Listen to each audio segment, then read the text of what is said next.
All right, peace and blessings. Welcome back. If it's your first time, like, share, and subscribe. Help me out. I appreciate it.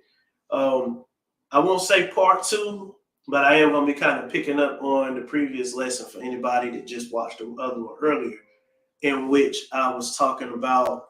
Today I'm going to be talking about. Let me just get into that first because I don't want it to be confusing. Today's lesson is called The Four Beasts of Daniel. That's all I'm focusing on, and we'll tie some of that in to other things later in another lesson. I know previously we discussed some things out of Daniel, Revelations, mostly those two, but a few other places too. And it was talking about Jacob's trouble, and a lot of things is going to be going down, and we that led us to I think we ended at talking about the mark of the beast. Well, it's kind of pointless to get into the mark of the beast when you don't know who the beast is, or if you're not aware of who the beast is, because that's where the mark is coming from. So you need to understand who these people are, where they are, how they operate. Then you will have a better clue on the mark. A lot of people have all kind of assumptions on the mark, and that's cool. But it would be better to draw your assumptions or conclusions from the scriptures after you learn about this beast. So it's four beasts, right? So we'll get into it. Daniel 7:1, and we're going to at least show the three and show the changeover, because I know when I spoke on the beats, I didn't take my time to make sure it was clear, because that wasn't the focus. So that is the focus of today's lesson, or this lesson rather, the four beasts of Daniel. So we got Daniel 7:1. It says, in the first year of Belshazzar, king of Babylon, Daniel had a dream and visions of his head upon his bed. Then he wrote the dream and told the sum of the matters. Daniel spake and said, I saw in my vision by night, and behold, the four winds of the heaven strove upon the great sea, and four great beasts came up from the sea, diverse one from another. The first was like a lion and had eagle's wings. I beheld till the wings thereof were plucked, and it was lifted up from the earth, and made stand upon the feet as a man, and a man's heart was given to it. That's Babylon. And then it says, and behold, another beast, a second like to a bear, and it raised up itself on one side, and it had three ribs in the mouth of it between the teeth of it. And they said thus unto it, arise, devour much flesh. And that's the second one. Then it says, after this I beheld, and lo, another, like a leopard, which had upon the back of it four wings of a fowl. The beast had also four heads, and dominion was given to it. All right. Then it says, after this I saw in the night visions, and behold, a fourth beast, dreadful and terrible, and strong exceedingly. And it had great iron teeth. It devoured and brake in pieces, and stamped the residue with the feet of it. And it was diverse from all the beasts that was before it, and it had 10 horns. All right. I'm going to get one more, but just pointing out some things. We got all these different animals and attributes of animals that are representing something when we're talking about these beasts, especially when you're talking about 10 horns, and one of them had wings and was plucked and things like that. So I'm going to finish this one up at verse 8. It says, I considered the horns, and behold, there came up among them another little horn, before whom there were three of the first horns plucked up by the roots. And behold, in this horn were eyes like the eyes of a man, and a mouth speaking great things. All right, so we're going to drop down to verse 15 and get some clarity of what we're reading here. Verse 15. All right, it says, I, Daniel, was grieved in my spirit, in the midst of my body, and the visions of my head troubled me. I came near unto one of them that stood by, and asked him the truth of all this. So he told me, and made me know the interpretation of the things. These great beasts, which are four kings which shall arise out of the earth. But the saints of the Most High shall take the kingdom, and possess the kingdom forever, even forever and ever. All right. So we see that these four kings or these four beasts are represented by four kings. That's what we got here. We're going to keep reading. Verse 19. Then I would know the truth of the fourth beast, which was diverse from all the others, exceeding dreadful, whose teeth were of iron, and his nails of brass, which devoured, break in pieces, and stamped the residue with his feet. And of the 10 horns that were in his head, and of the other which came up, and before whom 3 fell, even of that horn that had eyes, and a mouth that spake very great things, whose look was more stout than his fellows. So he moving different. The things he's doing is different. It says, I beheld the same horn made war with the saints and prevailed against them, until the Ancient of Days came, and judgment was given to the saints of the Most High, and the time came that the saints possessed the kingdom. So before we possess the kingdom as saints, we got to have all these other things play out first.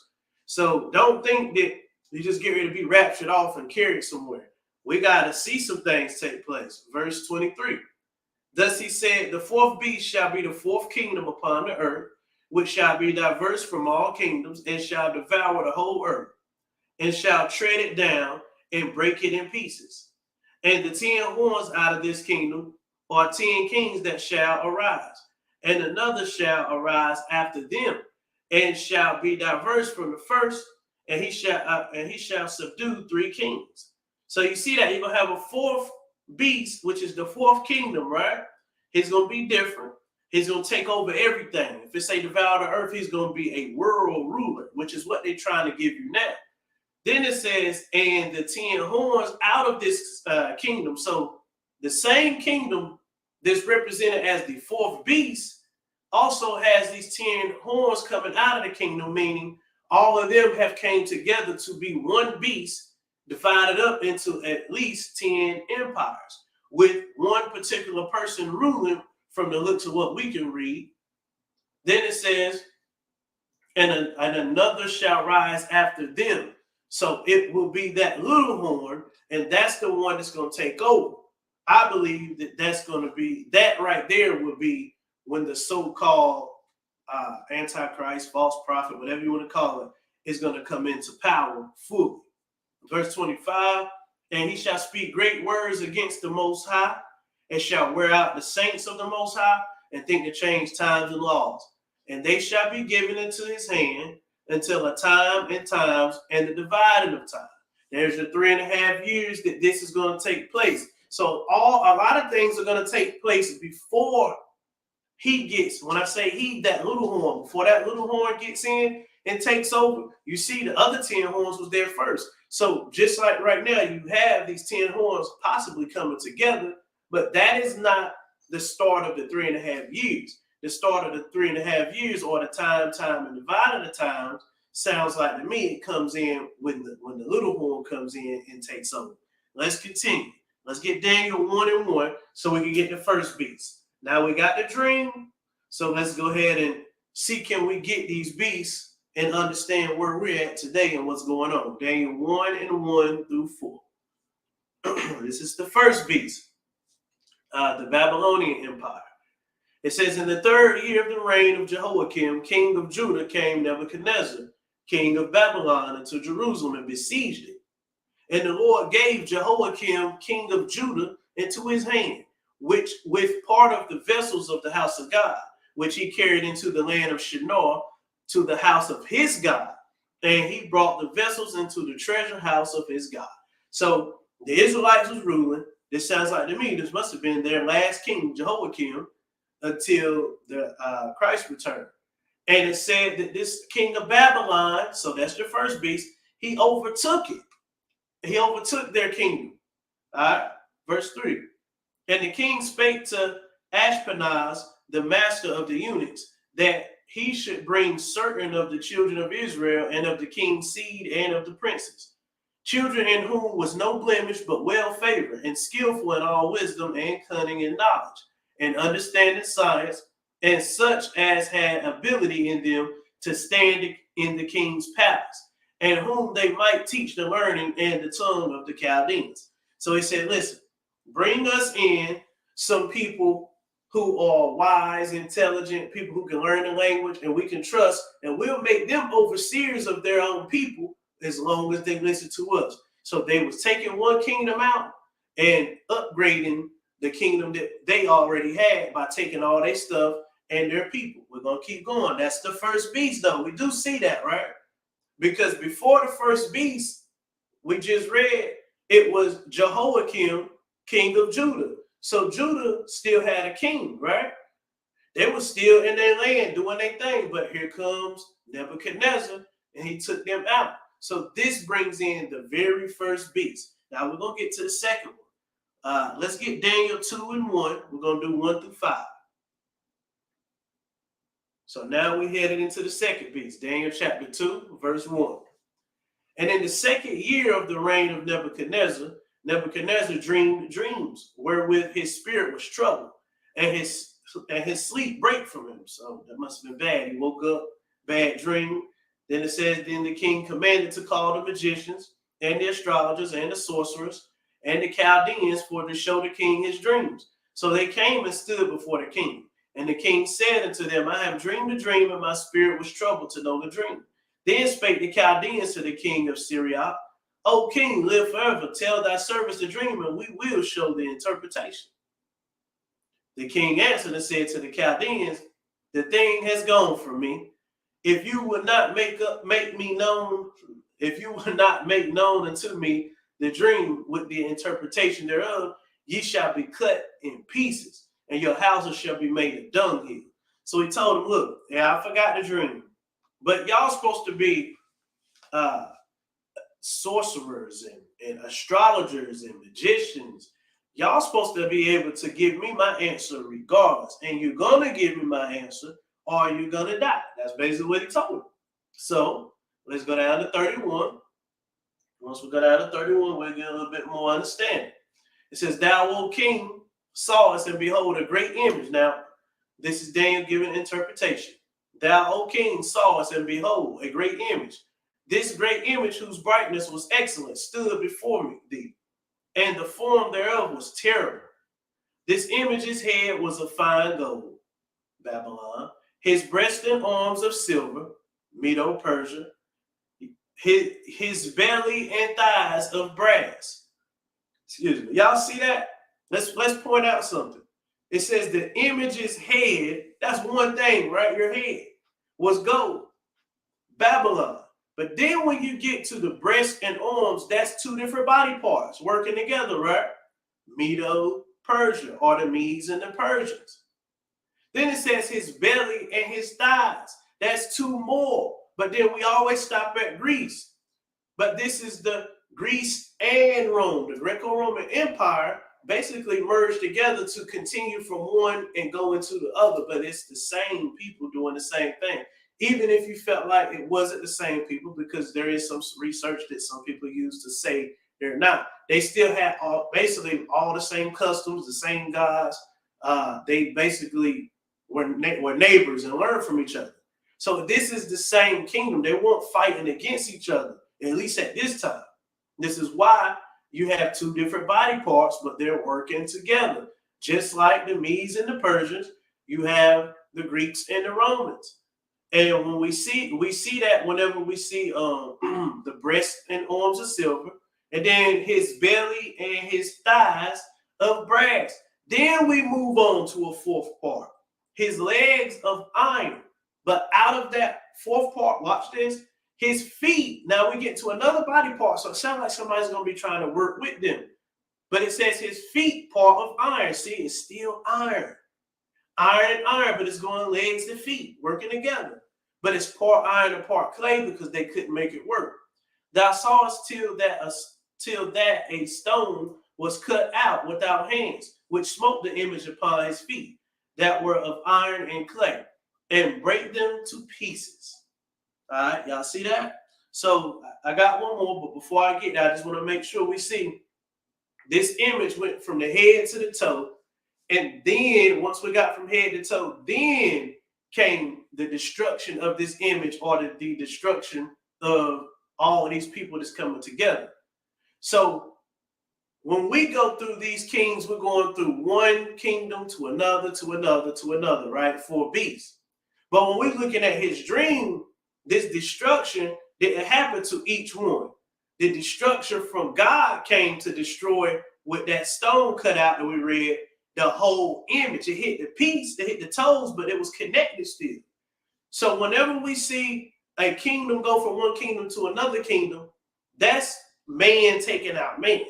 And God allowing whatever, according to his will. But he himself will come down here and destroy that kingdom. And it said when he come down here, his feet would be on the Mount of Olives. And it said that where he was going to be at was a place called Bozrah or Bozrah. I'm not going to go any further than that. 35. Then was the iron, the clay, the brass, the silver, and the gold broken to pieces together. So when Jesus get back and break this image, which would be a bunch of these different kingdoms, it looks like 4 and then 1 will come out of that. So I guess you could say 5.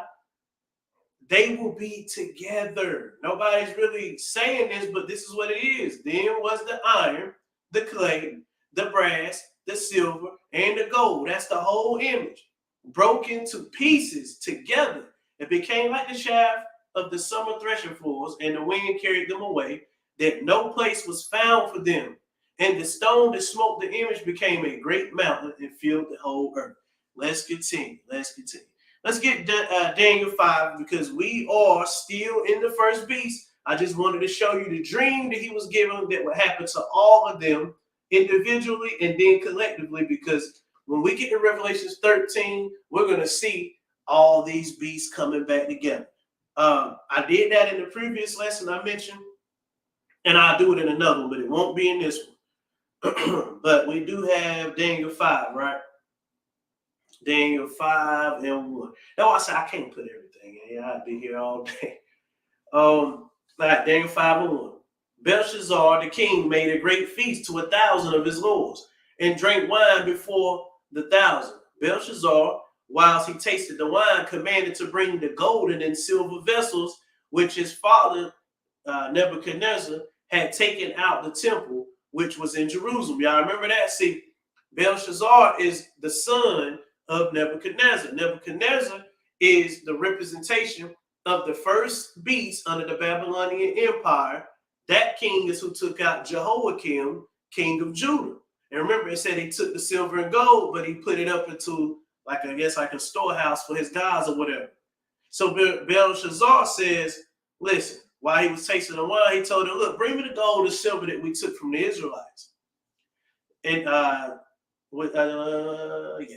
which his father Nebuchadnezzar had taken out of the temple which was in Jerusalem, that the king and his princes, his wives and his concubines might drink therein. Then they brought the golden vessels that were taken out of the temple of the house of God, which was at Jerusalem, and the king and his princes, his wives and his concubines drank in them. They drank wine and praised the gods of gold and of silver, of brass, of iron, of wood, and of stone. In the same hour came, the same hour, God is quick. He's not playing. In the same hour came 4 fingers of a man's hand and wrote over against the candlestick upon the plaster of the wall. Y'all see that? It's not a whole body, just the hand. So you just drinking and cutting up and praising your false gods, using all that stuff, turning up, and then you just see a hand floating across the room, and he starts writing on the wall. That's what's going on here. It says, in the same hour came forth the fingers of a man's hand and wrote over against the candlestick upon the plaster of the wall of the king's palace. And the king saw the part of the hand that wrote. Then the king's countenance was changed. I can imagine that. And his thoughts troubled him, so that the joints of his loins were loose, and his knees smote one against another. The king cried aloud to bring the astrologers, the Chaldeans, and the soothsayers. And the king spake and said to the wise men of Babylon, whosoever shall read this writing and show me the interpretation thereof shall be clothed with scarlet and have a chain of gold about his neck, and shall be the 3rd ruler in the kingdom. He was scared. Then came in all the king's wise men, but no but they could not read the writing, nor make known to the king the interpretation thereof. Then was the king Belshazzar greatly troubled, and his countenance was changed in him, and his lords were astonished. Now the queen, by the reason of words of the king and his lords, came into the banquet house, and the queen spake and said, O king, live forever. Let not thy thoughts trouble thee, nor let thy countenance be changed. There is a man in thy kingdom in whom is the spirit of the holy gods, and in the days of thy father, light and understanding and wisdom. Talking about Daniel. Like the wisdom of the gods was found in him, whom the king Nebuchadnezzar, thy father, the king, I say, thy father, made master of the magicians, astrologers, Chaldeans, and soothsayers.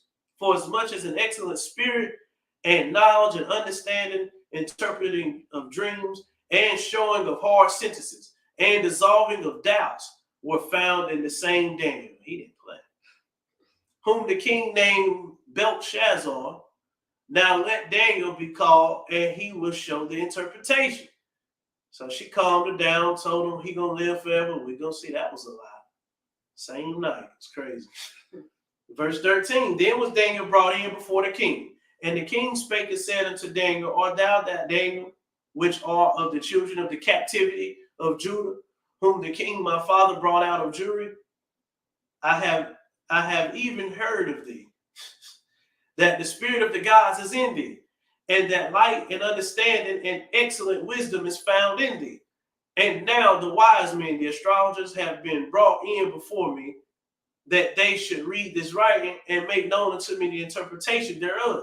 But they cannot show the interpretation of one of the things. And I have heard of thee, that thou can make interpretations and dissolve doubts. Now, if thou can read the writing and make known to me the interpretation thereof, thou shalt be clothed with scarlet and have a chain of gold about thy neck, and shall be the third ruler in the kingdom. All right, let's keep going. Then Daniel answered and said before the king, Let thy gifts be to thyself. I don't need all that. And give thy rewards to another. Yet I will read the writing unto the king and make known to him the interpretation. See, I guess Daniel already knew what was going on, so he wasn't interested in getting no gifts. He probably want to say what he want to say, get on out of there. O thou king, the Most High gave Nebuchadnezzar thy father a kingdom, a majesty, a glory, and honor. And for the majesty that he gave him, all people, nations, languages tremble and fear before him, whom he would slew, and whom he would keep alive, and whom he would set up, and whom he would put down. But when his heart was lifted up, and his mind hardened in pride, he was disposed from the kingly throne, and they took his glory from him. So deposed. Same thing. Got rid of by good call.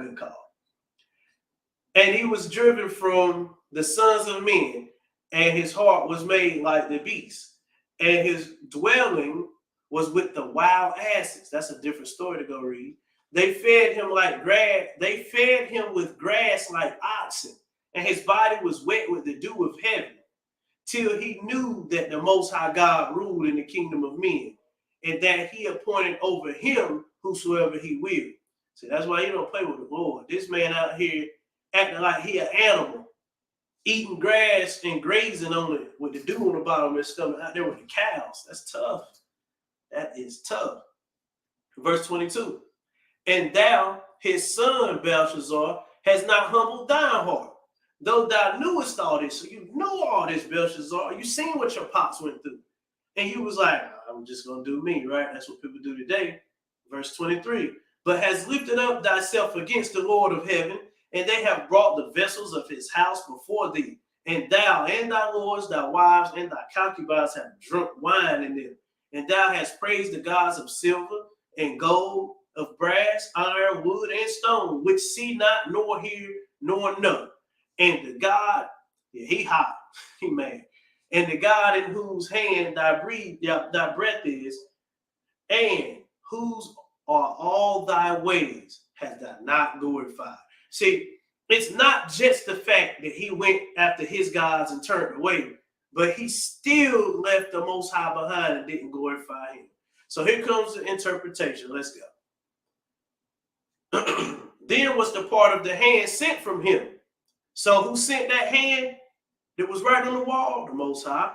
And this is the right, and this writing was written. And this is the writing that was written. Mene, tekel, upharsin. Okay. This is the interpretation of the thing.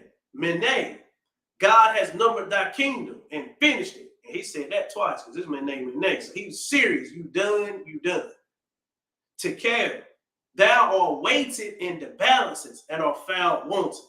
Whenever I do that lesson on how judgment works, you'll see. You don't want that because your good and your bad has to be weighed out. And it says you've been weighed in the balances, but you've been found wanting, meaning you need more. You lack. Perez, thy kingdom is divided and given to the Medes and the Persians. You see that? A divided kingdom still counted as one beast. Your kingdom is divided and given to the Medes and the Persians. Then commanded Belshazzar that they clothe Daniel with scarlet and put a chain of gold about his neck and made a proclamation concerning him that he should be the third ruler in the kingdom. And in that night was Belshazzar, the king of the Chaldeans, slain. And Darius the Median took the kingdom, being about 62 years old. So this brought in the second beast up under with Darius, and we'll see later, Cyrus. That was your Medes and Persians, your Medo-Persian Empire. When you look at who the Medes and Persians are today, it's going to make a whole lot of sense what's going on in the world today. I should have saved that, though. I should definitely save that. But it's going to make a whole lot of sense on what you see today and the people that's coming together today. When you see that Medo-Persian, Babylonian connection, let's continue, though. Let's continue. Let's go to Daniel 6 and 25. Daniel 6 and verse 25. All right. Then King Darius wrote unto all people, nations, and languages that dwell in all the earth. Peace be multiplied unto you. I make a decree that in every dominion of my kingdom, men tremble and fear before the God of Daniel, for he is the living God and steadfast forever. And his kingdom that which shall not be destroyed, and his dominion shall be even into the end. So even the other nations knew. Darius knew. When it come down to it, Daniel's God is running things, and Daniel's God is the one that gave us our kingdom and our turn to rule. So we're going to still show him some love, even though we got our own gods. He was at least smart enough to do that. But I want y'all to pay attention to something. Because when you're just generally reading, it's easy to miss. But how did this verse start out, and why is that important? Well, in the Islamic community, a lot of times before they speak, let me see something. My fault. A lot of times before they speak, they say, peace be unto you. Or they may say it in a different way. They might say, assalamu alaikum or something like that. And then the other person will respond in the same way, peace, back to you and all those things like that. So whenever we're looking at this, we already see, for anybody that don't know, do your research on who the Medes and the Persians were back in those times, because those are Middle Eastern people today, still the same people. As a matter of fact, I think the Persians are from Iran, and the Medes, I think, it might have been Russia, but I'm not sure. But basically, it's all the same people that's coming together today. Do your research. Just all you got to do is go look at where these lands are at, look at who these people are, and look at it today. So, going back to what I was saying, it says, then King Darius wrote unto all people, nation, language that dwell in all the earth. peace be multiplied unto you. So before he made his decree, he did their basically the statement that they always say, peace be unto you. The same thing that Muslims do today. I don't see how we miss this. Verse 28, though, it said that not just Darius would reign, but Cyrus would reign, because Darius reigned over the Medes, Cyrus reigned over the Persians, and they together formed the Medo-Persian Empire, which is your third beast. So, your second beast. We are in the second beast. Let's continue, though. Let's continue. Let's get Daniel 8 and 1, because now we got to go and find this third beast, Daniel 8 and 1. Daniel 8 and 1. In the third year of the reign of King Belshazzar, a vision appeared unto me, even unto me, Daniel, after that which appeared unto me at the first. So here's the second vision. And I saw the vision, and it came to pass when I saw that I was at Shushan in the palace, which is in the province of Elam. And I saw in a vision, and I was by the river of Ulai.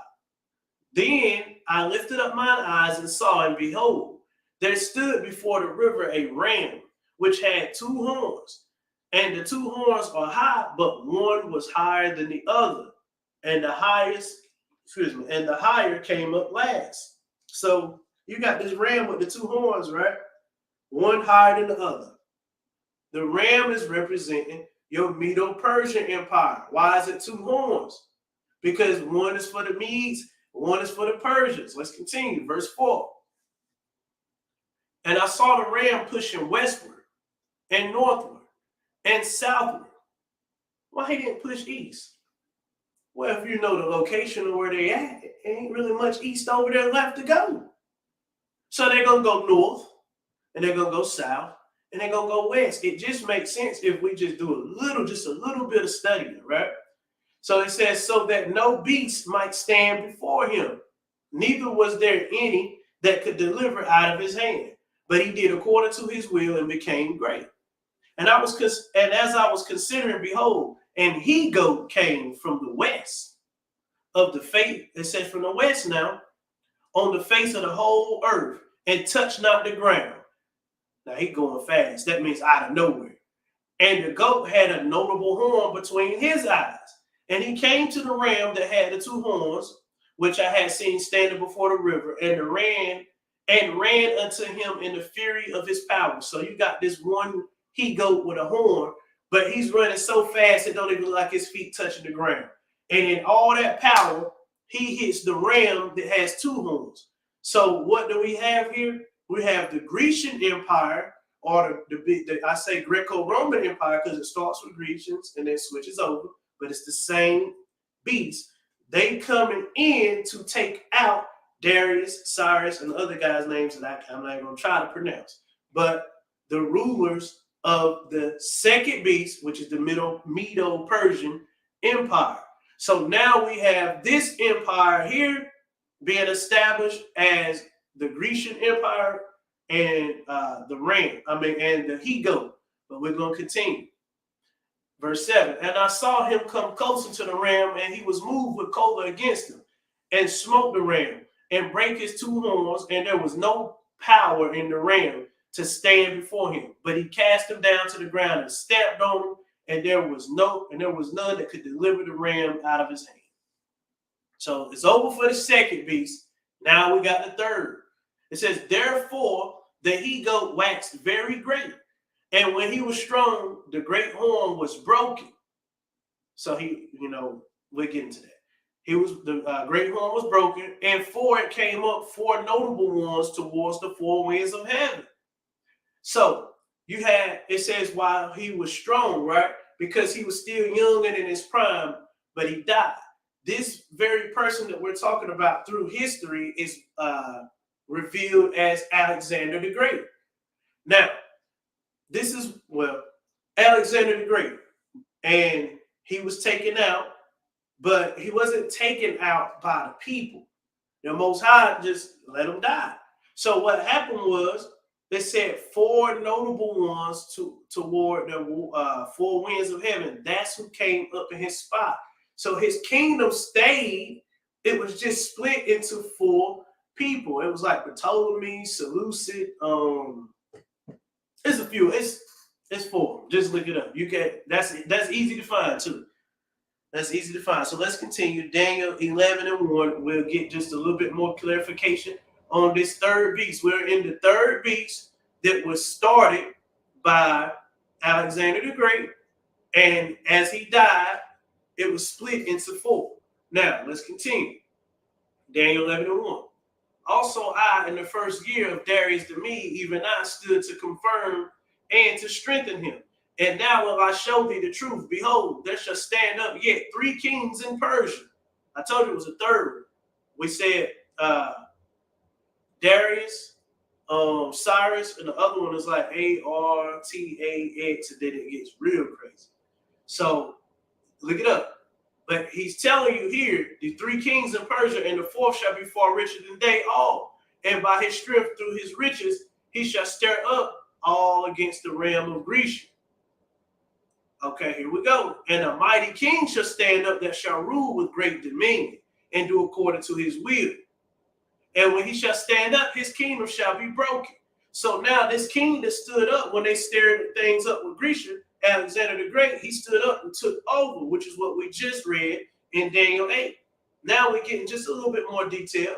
It tells you he did according to his will, which means nobody could stop him. And when he shall stand up, his kingdom shall be broken and shall be divided towards the four winds of heaven, and not to his posterity, meaning not is given to his children, nor according to his dominion. So nobody in his family is taken over, nor according to his dominion which he ruled, for his kingdom shall be plucked up, even four others beside. So what happened is his four generals took over, and they went in four different locations and started ruling.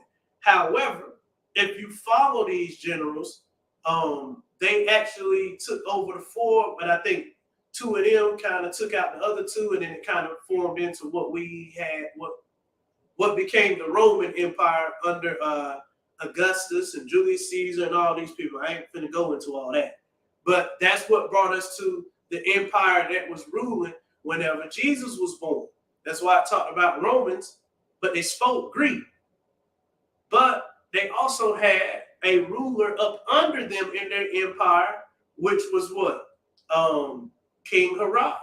This is why I say, is it possible that even the Grecians were black and were Arabs, and that's why they was able to still work together, because it's still the same people in the same area? I'll leave the theories alone. Let's continue though. So we're all the way at the third, and then which was Alexander the Great under the Grecian Empire.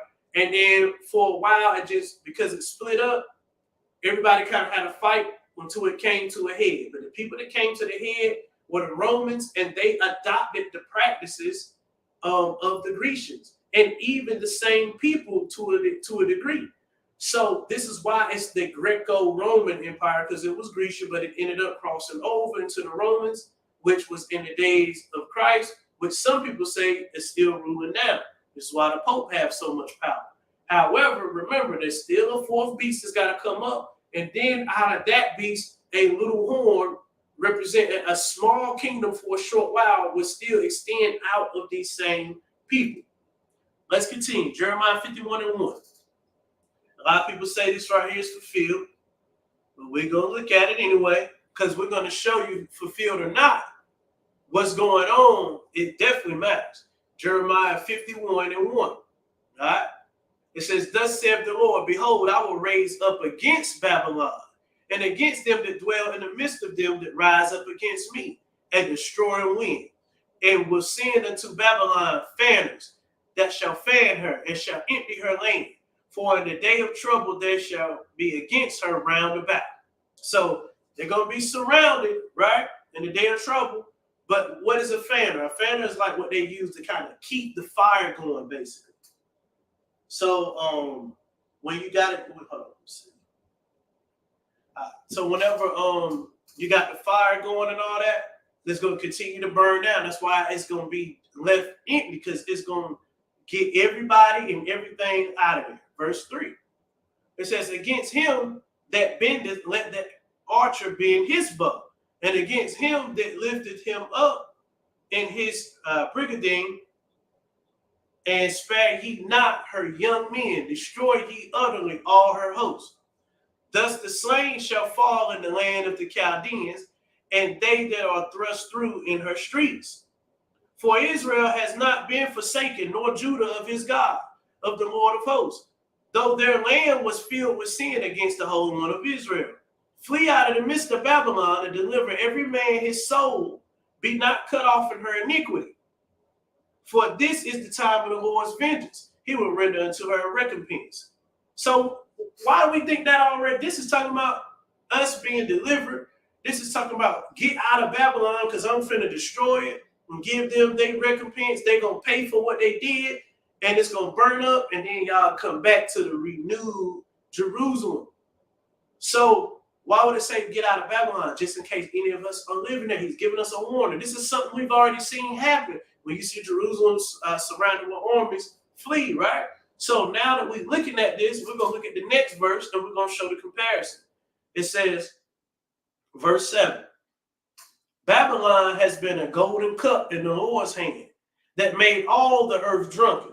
The nations have drunken of her wine. Therefore, the nations are mad. So Babylon got everybody else to come join them. Sit at my table, drink from my cup, do what I do. And then when they did this, it turned everybody against us, because when you find out who these people are, you'll know they hate us, and you'll see why the rest of the world hate us, because they drunk from the same cup.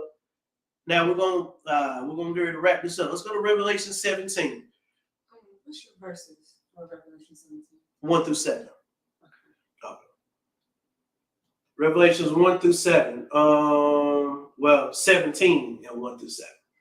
Now, we just read about the golden cup, right? And that pertained to Babylon, in which everybody just said was already fulfilled. No, not just said, but everybody always saying this. When I hear this discussion, let's continue. Revelation 17 and 1. And there came one of 7 angels, which had the 7 vials, and talked with me, saying unto me, come here, I will show unto thee the judgment of the great whore that sitteth upon many waters, with whom the kings of the earth have committed fornication, and the inhabitants of the earth have been made drunk with the wine of her fornication. Y'all see that? So the rest of the world was made drunk, right? With the wine of her fornication. We're talking about the same thing we just was reading in, what was that? Jeremiah 51. So this should be a pretty easy one to see, but we're going to get a little bit more of it. It says, so he carried me away in the spirit into the wilderness, and I saw a woman sit upon a scarlet-colored beast full of names of blasphemy, having 7 heads and 10 horns. Remember? So we got the same beast from Daniel to Revelation 13 to Revelation 17, in which now we know that this Babylon or Babylonian system has made everybody drink from their cup. This is why the Lord is not focused on everybody else. He's saying Babylon, because that is the point of origin. Let's continue. All right. It says, and the woman was arrayed in purple and scarlet color, and decked with gold and precious stones and pearls, having a golden cup in her hand full of the abominations and filthiness of her fornication. So we see the golden cup. We just read Babylon had a golden cup in Jeremiah 51. They say that's already fulfilled. But now we're in Revelation 17, reading in the end time. And some woman betrayed as a beast, or riding on a beast, and betrayed as the great whore. Why should a great whore? Because it said everybody committed adultery with her, right? Everybody left their God and go to her. You could be facing a one-world religion coming here soon. Hope y'all paying attention. But it says that it was a golden cup. We're talking about the same thing, right? Verse 5. And upon her forehead was a name written, Mystery Babylon the Great, the mother of harlots and abominations of the earth. And I saw the woman drunken with the blood of the saints. So y'all see what's in the cup? How you get blood? You got to do some damage, right? These people all came together and they were all drunk from the blood of the saints because they all sip from that cup of the people that want us dead. And it say blood of the saints because, yes, some of these people are not going to make it. And it says, and with the blood of the martyrs of Jesus. And when I saw her, I wondered with great admiration. And the angel said unto me, wherefore did thou marvel? I will tell thee the mystery of the woman and the beast that carried her, which have 7 heads and 10 horns. So the beast, the mark of the beast, is the same beast here. We're in the same book, Revelation. We're just in a different chapter. And it's the same beast described, 7 heads and 10 horns, but we read about this in Daniel. So now we got one more thing to tie to this because we're trying to figure out who these people are, because the mark of the beast, 666, number of a man, number, authority of the beast, and all these things. Why is it that we can't figure out who these people are? I got to add one. So I'm going to go Jeremiah 3.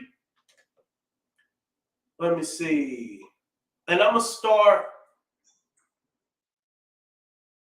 at the top. Remember now, this great whore on her forehead had written Mystery Babylon. It's a mystery because nobody can understand what's going on. But it says Mystery Babylon. Who are these people? Let's see. Jeremiah 3:1. They say, if a man put away his wife and she go from him and become another man's, shall he return unto her again? Shall not the land be greatly polluted? But thou hast played the harlot with many lovers, yet return again to me, saith the Lord. That's what he's saying to Israel. Lift up thine eyes into the high places and see where thou hast not been lying with. Y'all been laying with everybody. In the ways hast thou sat for them as the Arabian in the wilderness. Who's in the wilderness? The Arabians. Who lives out there? It says, as the Arabian in the wilderness, and thou hast polluted the land with thy whoredoms and with thy wickedness. Therefore the showers have been withholden, and there has been no latter rain, and thou hast a whore's forehead that refuses to be ashamed. What would a whore's forehead be? Someone that has no shame, right? But who are the people that he just mentioned? The Arabians in the wilderness. But who we was just reading about in Revelation 17, it was a great whore with Mystery Babylon written where? On her forehead. And these people are the ones responsible for the destruction at the end. We're seeing this. So when you run to the wilderness and it says you're going to be surrounded and God will have to come back, who do you think you're going to be surrounded by if it says the Arabian in the wilderness? So when we're looking at all this, the Bible done told us who and where. Like I said, it's more that I could put on here, but I'm not. I'm going to go ahead and call it. Because we went through the 4 beasts. Babylon under, what was his name? Nebuchadnezzar and Belshazzar. Medo-Persia under Darius and Cyrus. And then you have the Grecian Empire, or the Greco-Roman Empire, which was started under Alexander the Great. It was split into the 4 generals, which is why in Daniel 7, when you read that particular beast, it says that it had 4 wings, right? So after that, you got the 4 generals split up, and next thing you know, the Romans ended up taking it over and continuing on the Greco-Roman Empire, which I believe still to this day is going on up under the Pope and the Vatican. So what I believe is we're looking at the rise of the 4th beast. When we're looking at all these other nations that are coming together, you got certain people that's leaving what they call NATO or something like that. They're leaving the peace treaty or the pact that we all supposed to have, and they're all coming together. And they have the resources, they have the numbers on their side, they have the power, which is all the things you need to become a beast to take over. But they're not going to be a beast like before, because they're going to be combining everybody that already ruled into one beast. And that system is getting ready to take over the world. This is your one world government that's going to introduce you one monetary system, which they're working on. Some people say they're working on one religion, and the fastest growing religion in the world is Islam. And whether you believe it or not, it's the biggest religion in the world now, considering the size of Africa, which is 75% Islam. And then when you consider some of Russia, some of China, and the whole Middle East, I think we got to sit back for the ride and pay attention. Continue to pray and fast. This is just the beginning of it. So I don't really know what the next title is going to be, but I will continue this segment talking about the four beasts. I might just go into the wilderness next to show where we need to be. And then from there, maybe we could walk down and look at some of these, the trumpets and the vials and the plagues that's supposed to hit the earth and the things like that. So like, share, subscribe. Appreciate y'all time. Peace and blessings. I'm out.